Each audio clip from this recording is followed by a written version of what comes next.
I'm Josh. I'm an alcoholic. Congratulations to the other birthday guys here and any of the newcomers. You're in the right place. So I guess I will kind of give you a little rundown, just kind of how I got here. Like a lot of guys in this room, probably, I had my first drink, I think I was about 13, summer after 7th grade. And I was at our family cabin. It was an uncle of mine's wedding, and we were across the lake at a lodge. My sister got me some screwdrivers, and that shit was great. I was a little guy, so only my sister and maybe one or two other people knew I was drinking. I don't know how many I had, but it was enough. But the thing was, nobody knew I was drinking, none of the adults, and we'd taken the boats over there. So they had me drive the boat back because they didn't think I was drinking. Well, luckily I did all right. But I guess to me they gave me some confidence. Anyways, after that, by the time I hit 8th grade, I had a buddy of mine. He and I we kind of both started drinking about that time. But we were bringing those sports bottles and to school, and just mixing whatever liquor we could find out of our parents' cabinets. Just getting hammered during school in 8th grade. It was kind of crazy. Started smoking weed in that year, and so I was off to the races right from the get-go. Got into high school. I've pretty much my philosophy was, if I showed up to class the first day, all my teachers would see me drunk and high, so that's what they would expect out of me, and they would be normal, so I wouldn't look like I was fucked up. So that's kind of how I ran high school. I don't think I've had a week, or until now, I didn't have about a week sober since I started drinking. I look back on it and I kind of go, oh shit. It took, it was weird to realize that. So normal high school kind of stuff for an alcoholic. A lot of drinking, experimented with a ton of drugs. Got into college. The thing is, through all this, I was able to kind of keep shit together. Decent grades, played sports. No major red flags popping up. Apparently I could just handle it and just kept going with it. College, got even harder into it. More drugs. After college, that's a little ways into it, but I ended up becoming a bartender. It was perfect for me. So I bartended for, I think it was about 13 years around this area. And, bartending. I didn't, you can drink all the time, but I didn't drink during my shifts usually. I'd wait till the end, because I realized during my shift, if I started drinking, I'd be annihilated by the end of it. Or if I started, then I stopped, I'd be hungover by the end of it. So I was like, screw that, I could hold off until the end. But I got into that pattern of staying up late, having most of the night, sleeping all day, and getting back into work the next day. Basically, by the time my hangover started to wear off is when I started drinking again. I was not a morning drinker for the most part. I didn't really get into that until later. So it seems kind of like I was a functional alcoholic, I guess they call it. Well, now that I'm sober, I look back and I go, oh, well, functional alcoholic, I survived for the most part, but my best was maybe 70% of what I was capable of. Now that I can look back on that. So let's just kind of jump towards what really got me here was the damn pandemic started. And I can't blame anything on the pandemic because I've been a heavy drinker my whole life. But without working, I had a lot of time, and that's when I started drinking in the morning. And I think it maybe took me maybe 6 months, and it was really bad. So I started getting all this anxiety, and I'd never had anxiety in my life. I was always a pretty laid back, pretty relaxed guy. Partied my ass off, but laid back. That anxiety kicked in, and that's when I really started boozing. And I was using it to sleep, or I was saying. So what basically I got to that point, and now it wasn't a party anymore. Now it's just purely medicinal, just trying to go to sleep. And that finally stopped. Let's see. Yeah, when that finally stopped, I got to the point where it's all so blurry, but I was drinking sun up, sundown, up every couple hours at night. The way I drank, I was drinking vodka. I would drink it with orange juice, but I'd do about a half a pint glass of vodka, splash some orange juice on top of it. So it got heavy. It was about a handle a day. I got real sick from it. So before I went into rehab the first time, I think I might have been in bed for almost a month, throwing up and drinking and throwing up and drinking and throwing up, just trying to keep it down. Because I was just the anxiety. What I found out later is that the alcohol was actually giving me the anxiety. So what I thought I was fixing it with was just making everything worse. So that was brutal. So I had a pretty bad night, face planted, busted my face all up in the middle of the night. Woke up in the morning. At this time I had moved in. My dad and I cohabitate now. And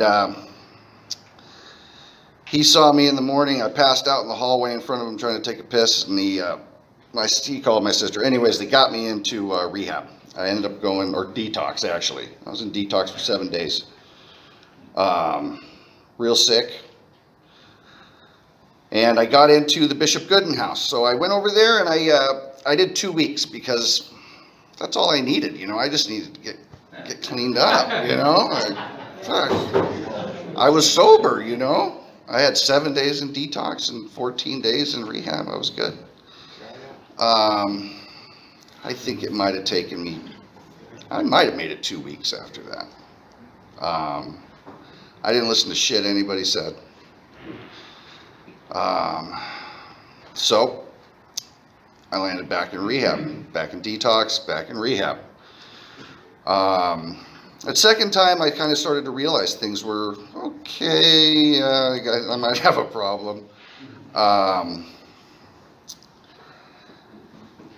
But I didn't have any clue on working the steps. I think after my second time in rehab is when I finally got a sponsor, but I was half-assing everything. I didn't have a real higher power that I believed in. And I think I was still in denial. I wasn't able to do step one. I wasn't able to admit it. And I think that's kind of a big one for me, was admitting it. So anyways, I relapsed again. This relapse was different though, because my family was done with me. They kicked me out.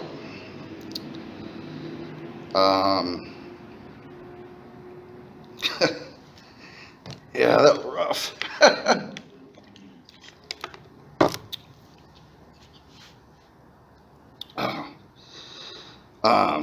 But the best thing they did for me.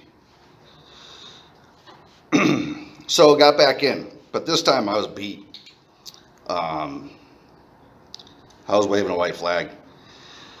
So I started to listen and not try to figure the program out, not try to make it my way, just, okay, follow the fucking directions, man. The program's really simple. It's not easy to do by any means, but it's really simple. If you can just listen and follow direction, surround yourself with guys like yourselves. The support is amazing with this program. So yeah, I got out and I actually did the steps with my sponsor this time.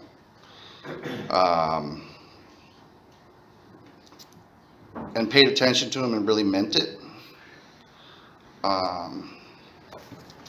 And basically, when I got out of the rehab the third time, back to listening, I went into a sober living. I was recommended every time, and I never did it. I did that. I did the 90 and 90. It was a great jump start for getting out of rehab. I don't know if I'd be here if I didn't do that and follow those directions. And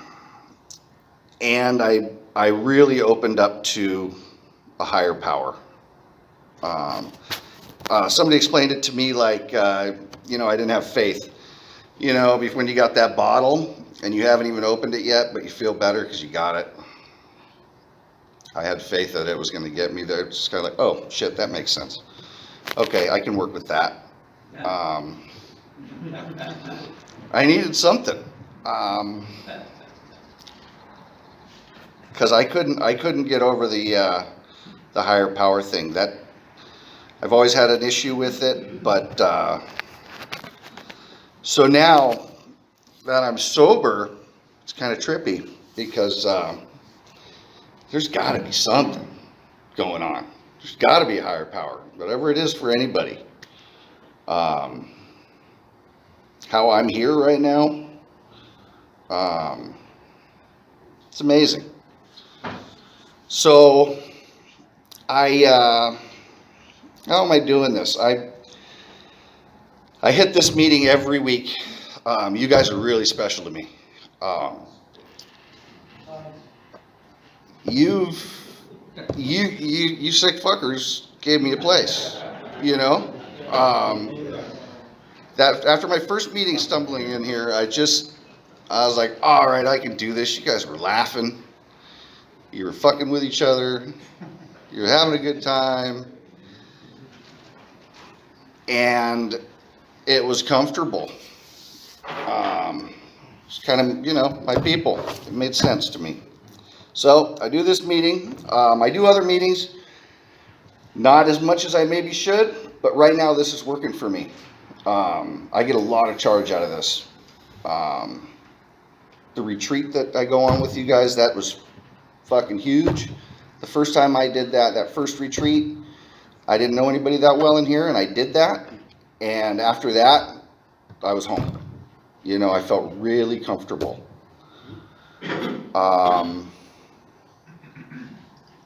I say prayers now. Never did that shit. My prayers are not always asking for shit. Most of what I do is kind of practice gratitude in my prayers. I say, thanks for helping me get through shit.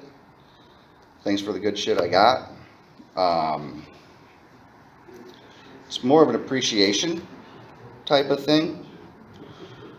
And I pick up the phone now. I know the power of that.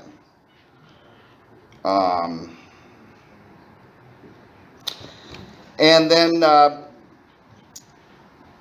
because I'm doing this, because I'm here with you guys, and I got a year, I don't know how the fuck it happened, but it actually went quicker than I thought, now that I look back. There's shit I'm doing now that I had thought about for 20 years. I'm back in school. I'm able to write my papers. I'm able to get shit done. I show up to class. I engage in class. I'm able to have coherent discussions with people. It's a bonus. Work. I'm able to do my work. I'm not showing up every day hungover. Really productive. It's weird. And then a big one for me, which is just came up recently. My dad's sick. We live together, and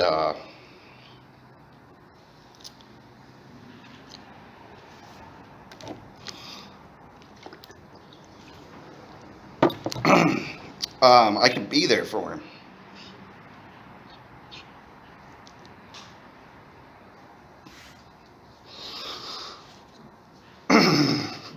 One second. Take him in this meeting.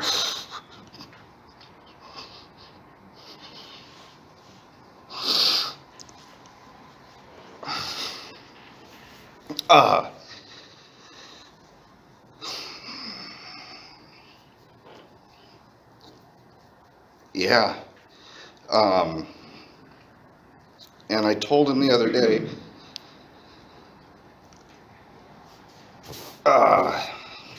when he was, he's saying, man, sorry, you got to do all this shit. And I was able to say, it's a privilege.